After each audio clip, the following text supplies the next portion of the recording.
Alright guys, so welcome back to the third installment of the Future Classics, where I say cars that I think would go up in value in the next 5, 10, 15, 20 years, considering all the laws that are coming in as well to ban these type of cars. These cars are so iconic or so unique in their own right, the values will rise and they will become future classics if they haven't already.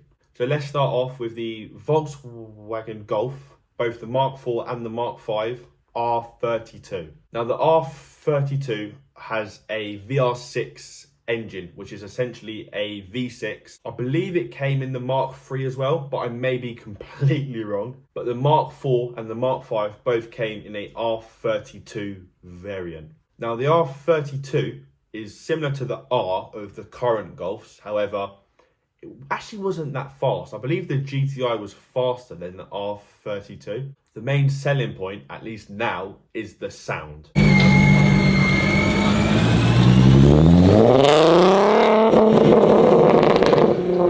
These, as I said, these V6s absolutely scream. The main selling point, as I said, of the R32 Golfs above the Golf Rs is the sound, not really the performance. They're not really used for track cars or like race cars, street cars, whatever. They're more show cars, I guess, and that soundtrack is incredible. Maybe controversial, but I think the Mark V Golf is timeless. I think the way it looks, it still looks not brand new, but it definitely doesn't look the age that it is. I think cars are advancing so fast, and the Mark V Golf, at least in my eyes, hasn't really aged. As I said, it's not as quick as the new Rs, but they're a different breed completely. The Rs are more focused on power, and although they are both all-wheel drive, both the R and the R32, the R32 is a naturally aspirated V6, whereas the Rs are like a 300 horsepower turbocharged four-cylinder. I don't really know what the point in the R32 was. Like it wasn't especially fast. It probably cost more than the GTI, however the GTI was faster.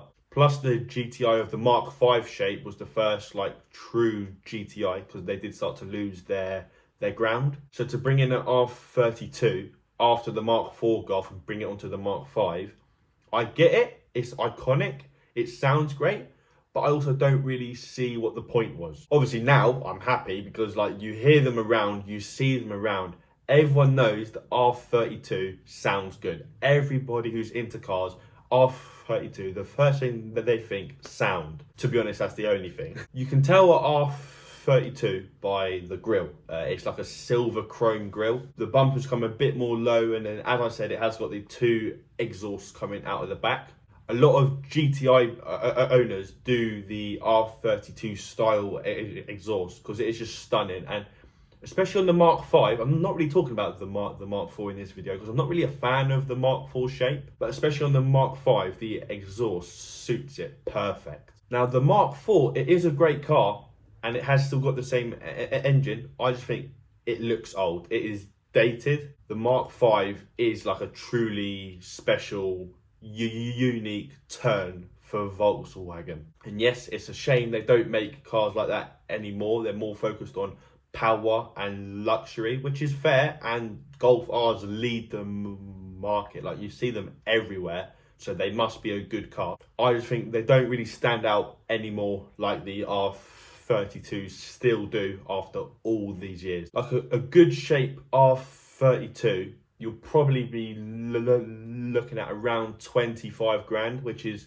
it's a Golf. That's a lot of money, especially considering the age. But I can't see these going down anytime soon. If anything, as I've said every video, the whole point of this, they are going up. And this isn't me saying to buy. It's just a car that I would like one day.